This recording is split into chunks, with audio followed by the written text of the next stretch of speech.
Yeah, yeah. Hi, I'm Niveditha.indrajit, and I'm in conversation with Pritti Sharma.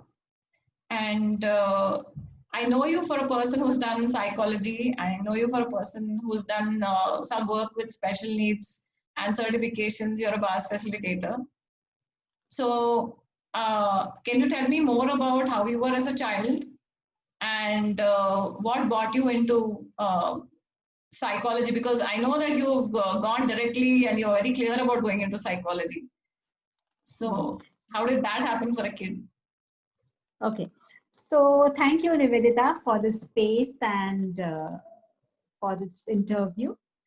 Okay, so about my childhood, I can say as a child, I was a very, and I think I'm still a playful and a prank playing child. It's just that I used to have two partners in crime in my school days.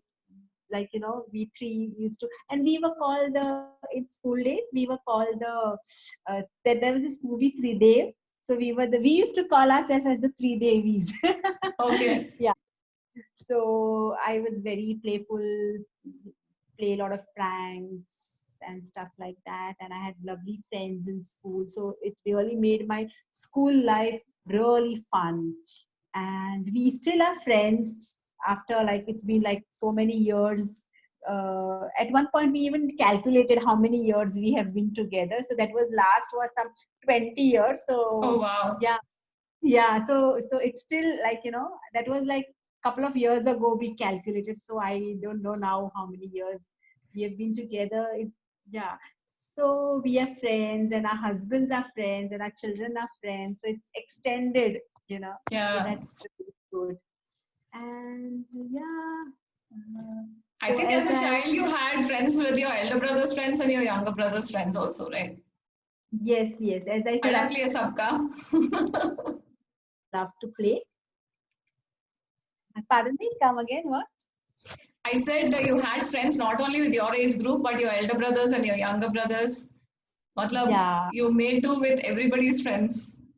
Yeah. So I had a thorough, playful time. So with my elder brother, he used to play with his whatever those boys type of things, that cricket and that lagori and that marbles, and so I used to play all that. And then at after certain age, he was okay, but his friends' parents were not okay me tagging around with him. So, and then he told me that please don't come now with my when I'm playing with my friends. So I stopped. And then I had my younger brother. So I started playing with his friends. So my younger brother is 4 years younger. So I used to play with them, teacher. I used to be the teacher, and they would all sit and I would teach them whatever I had learned in school, and which I knew. So since they were 4 years younger, so I knew, what do I have to teach them. And I used to play pakada pakdi, langdi, and all those type of games, which I don't see children playing anymore now. Yeah. So yeah, and with my own friends, I used to play badminton. We used to have these all girly talks. So I've had full fun of Does it have an impact like having worked as a school counselor? Do you think your childhood had an impact in how you wanted to go into that field and work with children? yes. So how did you get into that? Yeah, so Nivedita, you were asking me about the choice of my career and my subject after 10th, which is a big thing, what I'm going to do after 10th. So as I said, I always liked being with children, and I used to teach my younger brother also with his studies and stuff. And I come from a business family. My father has his dry fruit business, which my two brothers joined. And because I was a girl, it was expected that she's not going to join the business. So I had to figure out what I wanted to do. And I also thought to myself at that time, okay, if I were to be a boy, I would anyways not join the business because I find it too monotonous. And I'm sure they must be having a gala time, but I saw it like that at that point of time. And I had a cousin who was doing something in psychology. So just a few conversations with her at that young age when I was just like 14, 15. And I was like, okay, I'm going to take up psychology after 10th. So that's what interested me to choose psychology.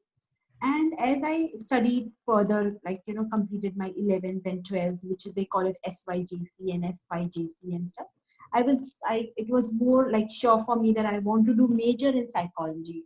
So I did my bachelor's in psychology, then I did my master's in psychology.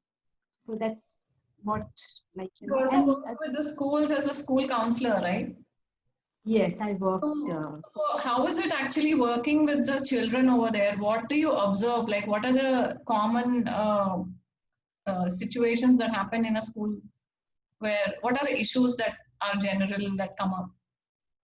So see the issues. I worked from the children, like say senior KG till 10th standard in the school. Okay. So like a senior KG child would have an issue that the child doesn't want to go to school. Maybe it is. It's not so common in senior KG, but yeah, nursery and junior KG they don't want to go to the school for a lot of reasons, like the separation anxiety, and they've been in the home for so many, like till 3 years the child is in the home and suddenly put into a situation where faced with all strangers. So yeah, so with the younger children it was more working with their parents and how they can bring ease in their child's life, and see how they can change the way they interact with their children. And with the older ones it was both working with the parent and the child, both. Okay. And With the younger ones, what are the common challenges that children have?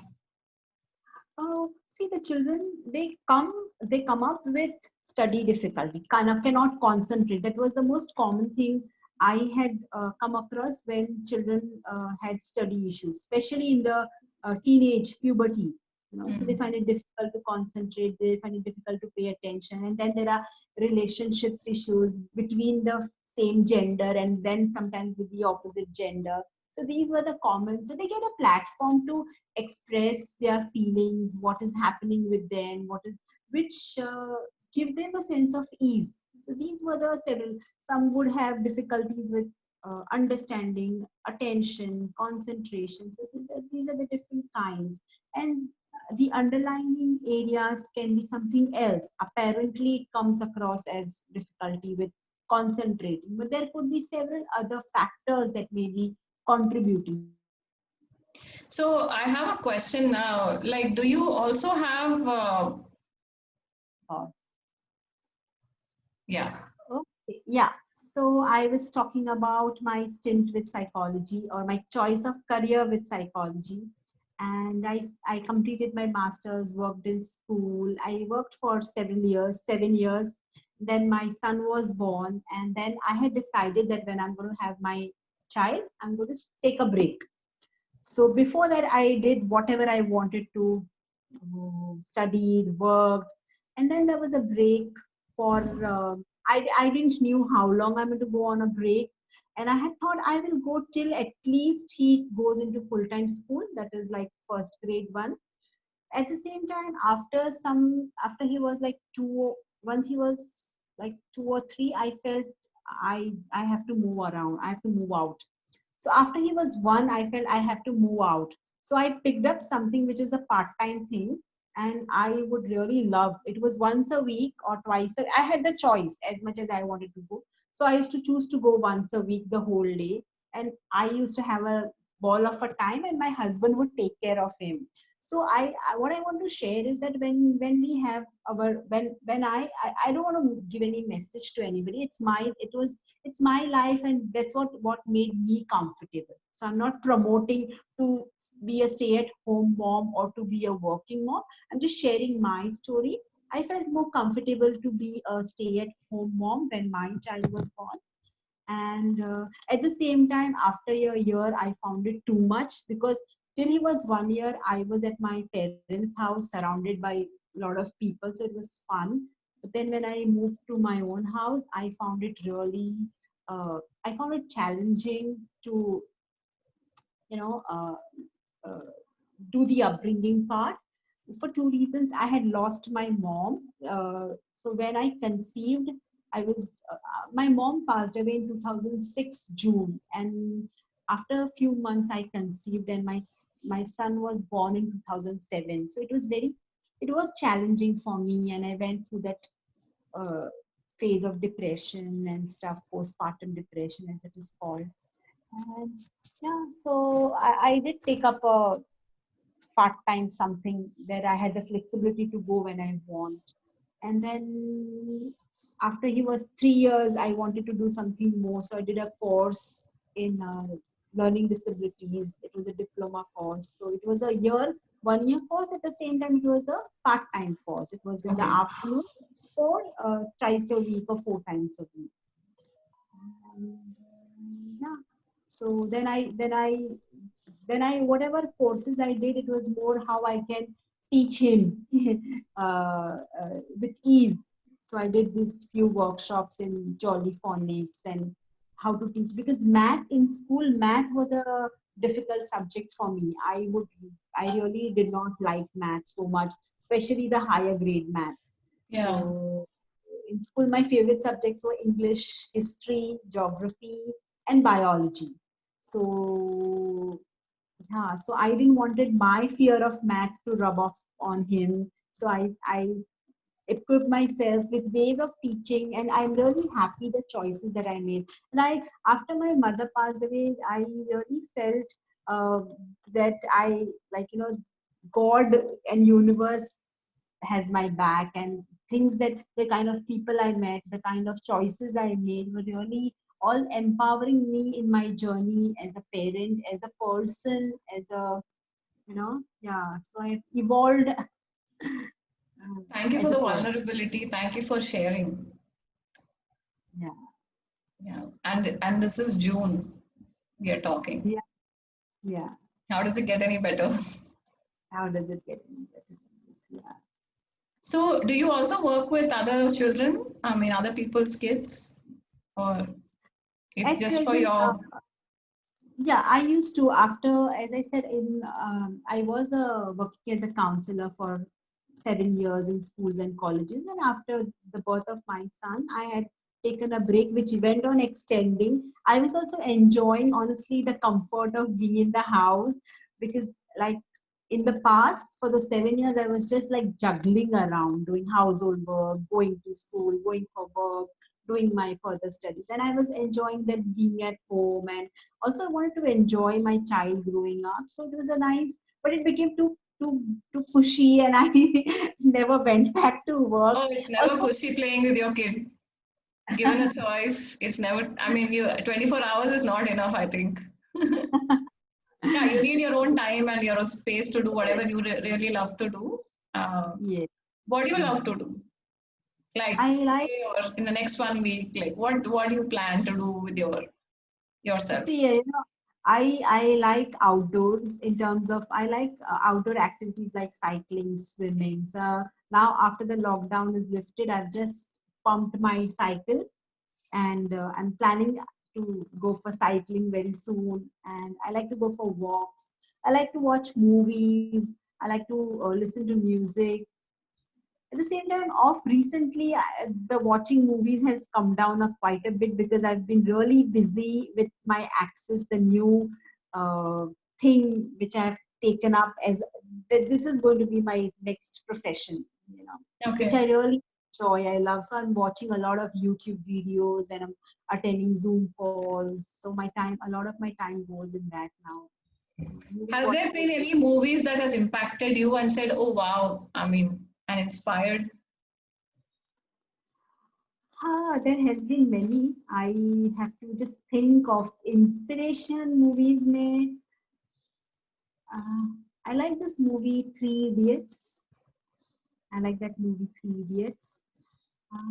Yeah, that was an inspiring movie. There has been somebody, if I have to really sit and think, but Three Idiots is something that comes offhand to mind, because it had these three friends also. I have as I told you, I had two school friends. So, there was a lot of these where I could relate certain aspects of their life to my life. Yeah. Wow. Is there anything that I haven't asked you, like that you would like to share about something that you really love? something that is really a cause or something that you would really like that will be a contribution? Yeah, so mm, as I said, when I was what I have over the period of years, I found out that what I keep hearing that your point of view creates your reality, and you ask and you receive. So I have been asking to universe, and earlier I didn't realize that I this is my ask and this is what I'm receiving. Now when I look back, what all I have received in my life is what I have asked. And at the same time, I'm talking about myself. Whatever the good parts is, I see it as, oh wow, I have received it with joy. At the same time, the parts which were not so good, it was more a blame on the other person, which now I am in a position to see that everything is created by me. So I find that is a quite Wow. like a piece of wisdom that I have Wow. That's a wow, developed in actually. myself. Yes. Yeah. So it's Not very even easy if you to, realize it, not many will say it, So thank you for saying it. yeah. Thank you for Thank you for uh, acknowledging. yeah, yeah. So I have been like, there were moments in my life, uh, uh, like that the personal life and the professional life that runs simultaneously. So I've shared a few things about my professional life, me working as a school counselor and doing this course and that course, and at the same time personally, with every change in my life, like from being entering into puberty, then that's a major change. Then entering into college, then getting married. So with certain changes, there were certain incidents where there was this like putting the blame on the other person. And okay, there are times when the situation also becomes too pressing. At the same time, there are ways to deal with it. And now when I look back, okay, so I see that, okay, if all the good things is uh, I have asked and I've received, so whatever I have received which I don't find it so good was also my ask. So that's where the blame game stops, and there is such a freedom and feeling of empowerment. you know and all these I have come to a space with being associated with the spiritual organization. So my guru, he is the founder of this spiritual organization called Shiv Yog Foundation, and so that's he used to talk about all these things, but it used to be still up at the cognitive level. You know, all that I'm listening in access consciousness right now is what all our spiritual masters have been speaking about the universal law. Basically, that's what they've been talking about, the universal law. And so I would just like to share something, how I met my husband. I used to, as I said, I was always curious as a child. So I had this curiosity about who is God, what is God, where is God, and I wanted to know God. And it used to be just these, I was used to be questions, who is God? And that was, I was like 15, 16 years old. And I was like, okay, who created this universe? Who is God? Where is God? How does he look? We see frames in the house of Lord Krishna, Lord Shiva. But so there were these thoughts, how do they really look? And who made this painting and who saw them? All these questions.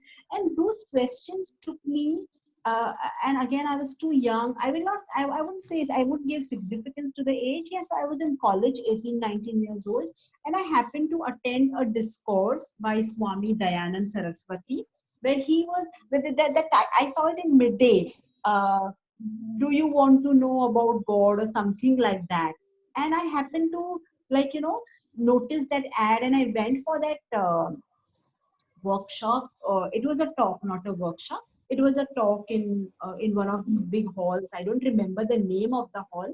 But what I'm saying is that this question, this is what I'm knowing now, that you be in the question and the universe brings it to you. So I used to be in the question, and I went for this talk, and then that lead to, then yeah. So I went for this talk where he spoke about God, and that so it's a little like spiritual angle, and but that's a universal fact also. So yeah, so I was like, wow, this is what I was looking for, and I've got to listen to it. And again, that extended when I finished my masters. I did a diploma. So over there, I finished my masters in psychology, and then I signed in for a course which was diploma in psychology and an internship. So over there, I met this person called Swami Brahma Vidanan. He was doing a module on alternative therapies, Okay. and he introduced it. So that's where I got introduced into tarot reading and, like, Reiki and all those things. And it was just like an introduction about all these alternative therapies also. So there's psychology and there's alternative therapies also. It was just a part of the curriculum. And Hmm. he told me that he conducts discourses on Bhagavad Gita, which are like, so he just invited, we were all these batch of students, and I went for those classes, and then it was a discourse on Bhagavad Gita, and I used to love, so before that I was a very ritualistic person, visiting the temples and stuff. And after attending his discourses, which was like, I did it for like several years, 2 3 years, till my son was born. uh, and that's where, my whole perspective changed, my relationship with the universe changed, and a lot of things changed. And that's where I met my husband, because he also used to come for those course classes, and that's where I met him. And so I'm just connecting this ask and receive thing. Yeah. So everywhere, whatever I had asked is what I received. And so now I've got this wisdom that, okay, whatever the unpleasant part also were asked by me. So now, to create my life out of more knowingness, more awareness, and more, more being out of more awareness. Yeah, that's what I think. I'm going all over the place. No, no, no. It's actually you.